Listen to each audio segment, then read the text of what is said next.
Hello founders, good morning to all of you. আশা করছি আপনারা সবাই ভালো আছেন। আমি দীপায়ন আপনাদের সাথে নতুন একটা ভিডিওতে সবাইকে ওয়েলকাম। তো কিছু গুরুত্বপূর্ণ কথা, যেমন কাল রাতে অন প্যাসিভ 360 হয়েছিল, আপনারা সবাই জানেন, যেখানে আমাদের আসার কথা ছিল অ্যাস স্যারের, কিন্তু দুর্ভাগ্যবশত বলতে পারেন অ্যাস স্যার আসেননি। তার কারণ উনি ব্যস্ত ছিলেন, অবশ্যই ব্যস্ত ছিলেন 100%। তো স্বাভাবিক এটা ব্যাপার, অ্যাস স্যার আসবেন এমন কোনো ব্যাপার নেই প্রত্যেকবার। আর অ্যাস স্যারকে আসার জন্য যে অন প্যাসিভ 360তেই আসতে হবে, এছাড়া অ্যাস স্যারের কোনো আসার জায়গা নেই এমন কোনো ব্যাপারও নয়। অ্যাস স্যার চাইলে কোনো যদি ইনফরমেশান দেওয়া হয় উনি পপ আপ দিয়ে দিতে পারেন, উনি লিডার্সের থ্রু ইনফরমেশান শেয়ার করতে পারেন, বা সবথেকে বড় কথা উনি যদি চান উনি একটা মিটিং ক্রিয়েট করতে পারেন এক্ষুনি, এবং ওখানে একটা মিটিং হলে সবাই আসতে পারি। তো এই আর কি, অ্যাস স্যারের যখনই কিছু বলার হবে অ্যাস স্যার ঠিক চলে আসবে, সেসব কোনো ব্যাপার নেই। কিন্তু অন প্যাসিভ 360 একটা গুরুত্বপূর্ণ জায়গা, যেখানে অনেক কিছু আলোচনা হয়, এবং কালও তেমনই হয়েছে। রেড স্যার, ক্রিস স্যার অনেক ভালো কথা বলেছেন, যেগুলো আপনাদের জানা বা শোনা খুবই প্রয়োজন। তো চলুন শুরু করা যাক ভিডিওটা। তো রেড স্যার প্রথমেই বলছিলেন যে অ্যাস স্যারকে উনি যতবার অ্যাকচুয়ালি দেখেন ততবারই উনি ভাবেন যে উনি ফলো করতে চান আর কি, লাইফ টাইম উনি ফলো করতে চান, যে এই রকম মানুষ, এই রকম পার্সোনালিটিকে ফলো সবসময় করতে ইচ্ছে করে। তো এইবার ভেবে দেখুন যে একটা রেড স্যারের মতো পার্সোনালিটি, রেড স্যার অত সিনিয়র একজন মানুষ, অত অভিজ্ঞ একজন জ্ঞানী এক্সপিরিয়েন্স পার্সন, যিনি এই কথা বলছেন, তাহলে আমার বা আপনার যে থিঙ্কিং প্যাটার্ন আছে, যে ভাবনা আছে অ্যাস স্যারকে নিয়ে বা কোম্পানিকে নিয়ে, সেটা বদলানো বা দুবার ভাবা কি দরকার উচিত নয়? ভেবে দেখুন। হ্যাঁ, আমরা যারা অনেকেই আছি এর মধ্যেখানে, যারা কোম্পানির সম্বন্ধে অনেক খারাপ কথা বলি, অনেক খারাপ শব্দ ইউজ করি, বা অনেক অ্যাস স্যারকে নেগেটিভ কথা বলি, যেটা একদমই বলা উচিত নয়। কারণ সেই মানুষটা সারা দিন রাত এক করে আমাদের কোম্পানিটা দাঁড় করাবার জন্য খাটছে। তো শুধু তিনি নয়, তার সাথে আরও অনেক বড় পার্সোনালিটি আছে, যেমন স্ট্র্যাটেজিস্ট আছে ডক্টর তারেক তান্তয়, কামাল স্যার আছে, মার্কেটিং আছে নজল স্যার আছে, আমাদের মিডিয়া ডিপার্টমেন্টের হেড সুজান এলকেলিনি ম্যাম আছে, প্রফেসর। আচ্ছা বলুন, আপনার সাথে কোনো দিন কোনো প্রফেসর কাজ করেছে? বা আপনার জন্য কোনো স্ট্র্যাটেজিস্ট, বা আপনার দোকান বা আপনার কোনো বিজনেস চালানোর জন্য কোনো মার্কেটেরকে বড় চিফ মার্কেটিং অফিসারকে আপনি হায়ার করেছেন? বলুন, করেননি তো। তাহলে এই কোম্পানিতে করছেন। আপনি যদি টাকাটা ফেরত নিয়েও নেন, বা আজ টাকা না ফেরত নিল, আপনি কি এরকম কোম্পানি এখনও দাঁড় করাতে পারবেন এক্ষুনি, বা 3-4 বছর বা 2 বছর সময় নিয়ে কি আপনি এত বড় বিজনেস দাঁড় করাতে পারবেন না। তো যখন এইসব পারবেনই না, যখন এইসব কিছু কাজ করেনই, তাহলে কেন এত খারাপ কথা? আমাদের ভেবে 2-4 ভেবে একটা কথা বলা উচিত বলে আমার মনে হয়। যখনই আমরা কথা বলি কোম্পানির নামে বা অ্যাস স্যারের নামে, আরও 2বার ভেবে বলা উচিত যে হ্যাঁ, এই কথাটা যাকে বলছি সেই মানুষটা কি করছে, সেই মানুষটা কি কাজ করছে, সেই মানুষটা আমাদের জন্য কতটা কাজ করছে, আমরা তাদেরকে এই সব কথা বলছি। এগুলো একদমই উচিত নয়। আশা করছি ব্যাপারটা বুঝতে পেরেছেন। এখন আপনি অনেকেই আছে, কি বলবো, যারা এরকম ব্যবহার করে। আপনি একটা কথা ভেবে বলুন, মেনলি ভেবে দেখুন যে আপনি যে টাকাটা বা আমরা যে টাকাটা প্রোভাইড করেছি 2বারের জন্য, সেই 2বারের টাকায় কি কখনো বুর্জ খালিফা শো হওয়া পসিবল ছিল? বা সেই টাকার মধ্যে আমরা কি কোনো, এই যে বড় মিটিং হয়, বড় গভর্নমেন্টের সাথে ডিল হচ্ছে, আমরা কি তার জন্য কোনো টাকা প্রোভাইড করেছি? হ্যাঁ, বা এছাড়া আমরা যে বড় মার্কেটিং হচ্ছে, যেমন ধরুন সুপার কার মজলিস, বেস্ট মোমেন্ট, ফিফাতে, এই সব যে বড় মার্কেটিং হলো, সেই সব জায়গায় কি আমরা কোনো টাকা প্রোভাইড করেছি? না, করিনি। আমরা এইসব কোনো কিছু করিনি। আমরা কোথায় প্রোভাইড করেছি? আমরা প্রোডাক্ট কিনতে প্রোভাইড করেছি, এবং আমরা ফাউন্ডারশিপ নিতে প্রোভাইড করেছি, তাই তো? তো ফাউন্ডারশিপ তো নিয়েছে, খুব ভালো কথা, কিন্তু প্রোডাক্টেরটা কী হবে? প্রোডাক্টের যেটা কী হবে সেটা হচ্ছে, আমরা অনেকেই প্রোডাক্ট নিয়েছি, অনেকেই ইউজ করেছি, অনেকে করিনি।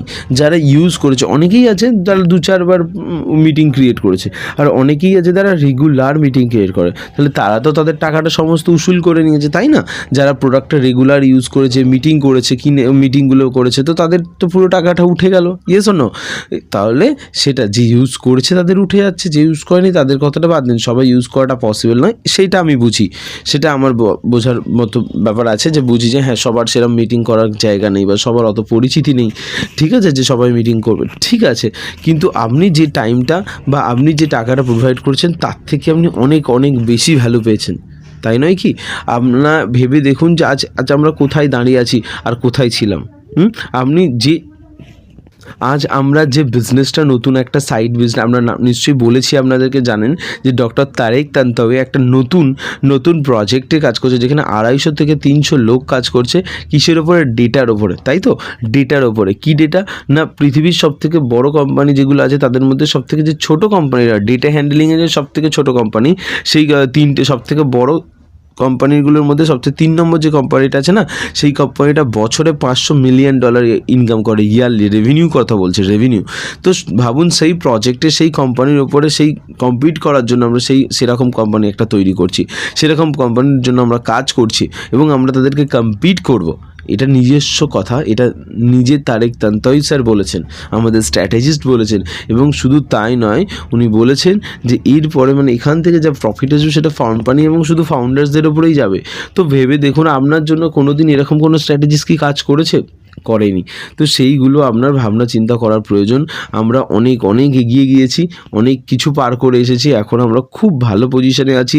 এখন কোম্পানি উইথড্রল দেওয়ার জন্য প্রিপারেশনস নিচ্ছে, ঠিক আছে? আমাদের যে পেন্ডিং উইথড্রলস পড়ে আছে, আমরা যারা সবাই উইথড্রল করেছি এবং টাকা পাইনি, প্রায় অনেক মানুষ বলে দাদা 3 মাস হয়ে গেল, 4 মাস হয়ে গেল, অনেকে সেপ্টেম্বরে উইথড্রল করেছে এবং উইথড্রল তো কেউই পায়নি। অক্টোবর, নভেম্বর, ডিসেম্বর হয়ে গেল এবং জানুয়ারি।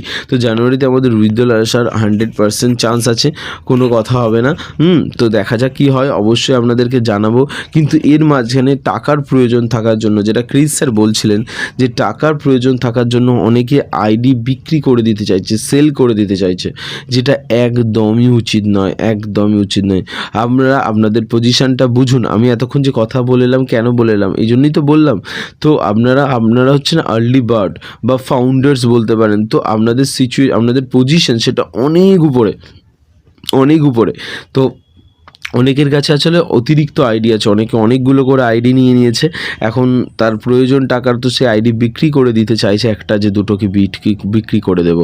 কিন্তু কি হচ্ছে সমস্যা? না সমস্যা এটাই হচ্ছে মেনলি যে অনেকে এখানে মেনলি আপনার আইডি ডোনেশন করার আছে, যে আপনি আপনার আইডিটা আপনার বন্ধু বা ভাই বা আপনার রিলেটিভসদের জন্য নিয়েছিলেন, আপনার চেনা পরিচিতি কারোর জন্য নিয়েছিলেন, যাকে আপনি আইডিটা দিতে চান এবং আপনি আইডিটা দিয়েছেন, ঠিক আছে, গিফট করেছেন। তো গিফট করতে পারেন বাট সেল করতে পারেন না। কোম্পানি যদি কোনোভাবে জানতে পারে যে আপনি আপনার আইডিটা কাউকে বিক্রি করেছেন, সেল করেছেন টাকার বিনিময়ে, তো আপনার যে এক্সট্রা আইডিটা যেটা আপনি দিলেন, হ্যাঁ, সেটা তো ব্লক হবে, এবং তার সাথে আপনার প্রত্যেকটা আইডি যেগুলো আপনার বাকি যা আইডি আছে সেগুলোও টার্মিনেট হবে। তো যেটার মানে খুবই শোচনীয় বা ভয়ঙ্কর, বুঝতেই পারছেন। যখন একটা খুব ভালো মোমেন্টে সব কিছু চলবে, আপনি সব কিছু কোম্পানি স্মুথলি রান করছে, তখন ধরুন জানতে পারলো যে আপনি আইডি বেচেছেন, তো তখন কিন্তু ব্যাপারটা খুব বাজে জায়গায় দাঁড়াবে যদি আইডি টার্মিনেট বা এরকম কিছু হয়। তো যেটা হওয়া উচিতই না আমি মনে করি। এবং আপনারাও প্লিজ আপনার আইডিটার ভ্যালু বুঝুন, মূল্যটা বুঝুন। হ্যাঁ, কারোর জন্য গিফট করলে গিফট করতেই পারেন, সেটা আলাদা কথা, বাট এরকম কিছু কেনা বেচার চক্করে পড়বেন না, আইডি বেচার জন্য বানানো হয়নি। This position is extremely valuable, খুবই অত্যন্ত মূল্যবান, এর মূল্যটা বুঝুন। Thank you so much. ভিডিওটা এখানে শেষ করছি, আপনারা সাথে থাকুন। ভিডিওটা ভালো লাগলে, বেনিফিশিয়াল লাগলে আপনি সাবস্ক্রাইব করবেন চ্যানেলটা, ভিডিওটাকে লাইক করবেন এবং আদার্স গ্রুপে বা অন্য মানুষদের সাথে শেয়ার করবেন। Thank you so much. Video দেখার জন্য অসংখ্য ধন্যবাদ সবাইকে। আদার্স ভিডিও বা আপডেটস নিয়ে আমি আবার আসবো এই চ্যানেলে, তার জন্য পাশে থাকুন। Thank you.